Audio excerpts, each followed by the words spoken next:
ഈ സ്ക്രീനിൽ കണ്ടപ്പോൾ തന്നെ നിങ്ങൾക്ക് എല്ലാവർക്കും മനസ്സിലായിട്ടുണ്ടാവില്ലേ? അതായത് ഇതിലെന്താണ് എഴുതിയിട്ടുള്ളത് എന്നുള്ളത് ഞാൻ പറഞ്ഞു തരാം. പിന്നെ ഓരോരുത്തർ എന്തൊക്കെയാണ് പറഞ്ഞിട്ടുള്ളത് എന്നുള്ളതും പറഞ്ഞു തരാം. എന്തായാലും നമ്മുടെ സമൂഹം പോകുന്ന പോക്ക് എത്ര ദുരിതങ്ങളാണെങ്കിലും എത്ര ജീവനുകൾ പൊലിഞ്ഞു പോവുകയാണെങ്കിലും ഓരോ മനുഷ്യന്മാരുടെ ഉള്ളിലുള്ള ഓരോരോ കാര്യങ്ങളാണത്. അപ്പോൾ ഞാൻ അതിൽ എന്താണ് എഴുതിയിട്ടുള്ളത് എന്നുള്ളത് നിങ്ങൾക്ക് എന്തായാലും ഈ സ്ക്രീനിൽ കാണുന്ന ആളുകൾക്ക് എന്തായാലും ഇത് വായിക്കാൻ കുറച്ച് ബുദ്ധിമുട്ടാണ്. അപ്പോൾ ഞാൻ അത് എഴുതിയത് എന്താണെന്നുള്ളത് നിങ്ങൾക്ക് വായിച്ചു തരാം. മുലപ്പാൽ ആവശ്യം ഉണ്ടെങ്കിൽ അറിയിക്കണേ, എൻ്റെ ഭാര്യ റെഡിയാണ്. ഹൃദയം കവർന്ന ഒരു വാർത്തയായിരുന്നു അത്. അതിൽ സുരേന്ദ്രൻ എന്ന് പറയുന്ന ആൾ എഴുതിയിട്ടുള്ളത് ദിവസവും 5 ലിറ്റർ കിട്ടുമോ, ഒരു ക്വസ്റ്റ്യൻ മാർക്ക് ഉണ്ട് കേട്ടോ. പിന്നെ ഒരാൾ എഴുതിയത്, ഒരു മോഹൻ എന്ന് പറയുന്ന ഒരാൾ എഴുതിയത് എന്താ വെച്ചാൽ നല്ല കറവ ഉണ്ടാവും തോന്നുന്നു. പിന്നെ ഒരാൾ എഴുതിയിട്ടുള്ളത് ബാബുരാജ് വാണിയമ്പലം. ആ സ്ഥലങ്ങൾ പേരൊക്കെ പറയുമ്പോൾ നമുക്ക് ഒരുപാട് മനസ്സിൽ വിങ്ങലുണ്ട് കേട്ടോ. ഇവൻ്റെ വൈഫ് എന്താ ജേഴ്സി പശുവാണോ? നമ്മൾ ചിന്തിക്കേണ്ട കാര്യങ്ങളാണ്. പിന്നെ ഒരാൾ ഒരു ഐഡിയ ഉള്ളത് ഹോപ്പ്ലെസ് ഡോക്ടർ ആമിർ എന്നുള്ള ഒരു ഐഡിയ ആണ്. വലിയ കുട്ടികൾക്ക് പാല് കൊടുക്കുമോ എന്നുള്ളതാണ്. നമ്മൾ ആലോചിച്ച് നോക്കണം ഇവരുടെ മനസ്സൊക്കെ പോയ ഒരു പോക്ക്. അതിൻ്റെ താഴെ ഒരു ബ്ലാക്കിൽ വൈറ്റ് ടെക്സ്റ്റ് മെസ്സേജ് കൊടുത്തിട്ടുള്ളത് എന്താണെന്നുള്ളതും കൂടി ഞാൻ നിങ്ങൾക്കൊന്ന് വായിച്ചു തരാം. ഇവർ ശരിക്കും ഒരു ഓർമ്മപ്പെടുത്തലാണ്. കാരണം ഇവരും ചേർന്നതാണ് ഒരു മലയാളി എന്നുള്ളത്. അമ്മയും പെങ്ങളും മരുമകളും സുരക്ഷിതമല്ലാത്ത ഈ കാമക്കണ്ണുകളെ സമൂഹം കാണാതെ പോകരുത്. നിങ്ങളുടെ വീട്ടിലെ സ്ത്രീകളെ ഒന്ന് ഓർത്തു നോക്കൂ. സത്യത്തിലെ ഓരോ മലയാളിയും ഇത് സഹതപിക്കുന്നുണ്ട് അല്ലേ? ഈ മുഖങ്ങളെയൊക്കെ ഒന്ന് മനസ്സിൽ സൂക്ഷിക്കുന്നതൊക്കെ നല്ലതാണ്. ഒരുപക്ഷെ ഇതിലൊരാൾ നിങ്ങളുടെ കാമുകനോ അല്ലെങ്കിൽ ഭർത്താവോ അമ്മായി അച്ഛനോ ആകാതിരിക്കട്ടെ എന്നുള്ളതാണ് ആ ഒരു ബ്ലാക്കിൽ വൈറ്റ് ടെക്സ്റ്റ് മെസ്സേജ് കൊടുത്തിട്ടുള്ളത്.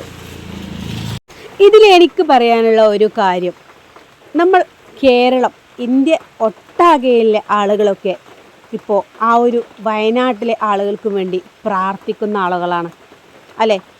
ഓരോ നമ്മൾ സോഷ്യൽ മീഡിയ ഓപ്പൺ ചെയ്യുമ്പോൾ, അതുപോലെ ടി വികളിൽ, പത്രങ്ങളിൽ ഇതൊക്കെ നിറഞ്ഞു നിൽക്കുന്ന ഒരു സങ്കടകരമായിട്ടുള്ള കാഴ്ചകളും ദുരിതങ്ങളും അവരുടെ കഷ്ടപ്പാടുകളും നഷ്ടപ്പെട്ടതിൻ്റെ വേദനയും വേവലാതിയും എല്ലാം അവരുടെ എല്ലാം പോയി ഇട്ടെടുത്ത ആ ഒരു ഡ്രസ്സ് മാത്രമേ ഉള്ളൂ. അങ്ങനെ പറഞ്ഞ് കരയുന്നതിൻ്റെ ഇടയിൽ കുട്ടികൾ മാത്രം, ചെറിയ കുഞ്ഞു മക്കൾ ബാക്കിയായതിനെ തുടർന്നാണ് ഇത്തരത്തിലൊരു വാർത്ത വന്നിട്ടുള്ളത്.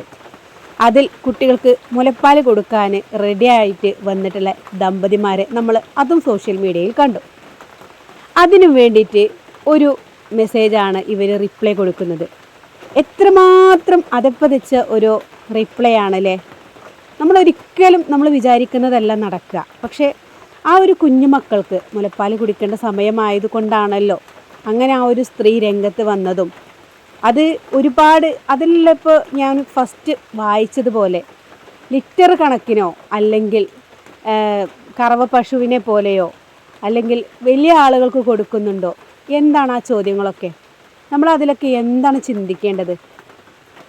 അവർക്കൊന്നും ഇതേ പറഞ്ഞ പോലെ നേരത്തെ വായിച്ചതുപോലെ തന്നെ അവർക്കൊന്നും അമ്മയും പെങ്ങന്മാരും മരുമക്കളും അവരൊന്നും ഒരു കുടുംബമായിട്ട് കഴിയുന്ന ആളുകളല്ലേ?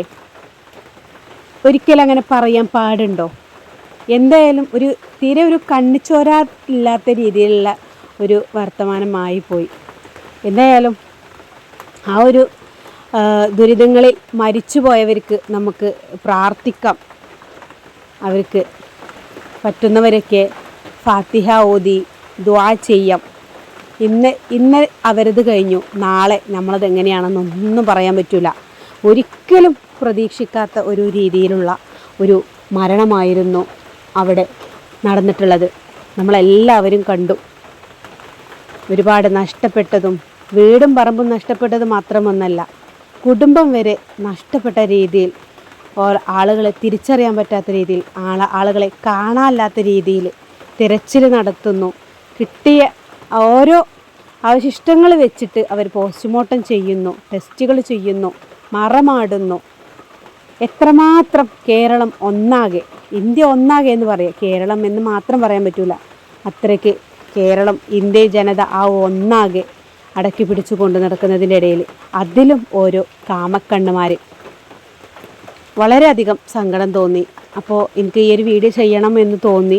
എന്തായാലും ഇങ്ങനെയുള്ള കാഴ്ചപ്പാടുള്ള ആളുകളൊക്കെ നമ്മളുടെ ഭൂമിയിൽ ജീവിച്ചിരിപ്പുണ്ട് എന്നുള്ളത് മനസ്സിലാക്കാൻ പറ്റി. കാരണം അത്രയും ജീവനുകൾ പൊലിഞ്ഞു പോകുന്ന സമയത്തും അവരുടെ മനസ്സിൽ അതായിരുന്നു എന്നുള്ളത് നമുക്ക് മനസ്സിലാക്കാൻ പറ്റി. ഇത് ഞാൻ മാത്രം ചെയ്ത ഒരു വീഡിയോ ഒന്നുമല്ല. അതുകൊണ്ട് ഇത് ട്രോൾ ചെയ്യാനോ അല്ലെങ്കിൽ എൻ്റെ നെഞ്ചത്തിട്ട് കയറാനോ ആരും വരണ്ട. കാരണം ഇത് മാധ്യമങ്ങളിലൊക്കെ നിറഞ്ഞു നിൽക്കുന്ന ഒരു വാർത്തയായിരുന്നു. അപ്പോൾ എനിക്കിങ്ങനെ ഒരു വീഡിയോ ചെയ്യണം എന്ന് തോന്നി, ഞാൻ അങ്ങനെ ചെയ്തതാണ്. അപ്പോൾ ഇൻഷാ അല്ലാഹ് അടുത്ത വീഡിയോയിൽ കാണാം. അതുവരേക്കും എല്ലാവർക്കും അസ്സലാമു അലൈക്കും വറഹ്മത്തുള്ളാഹി.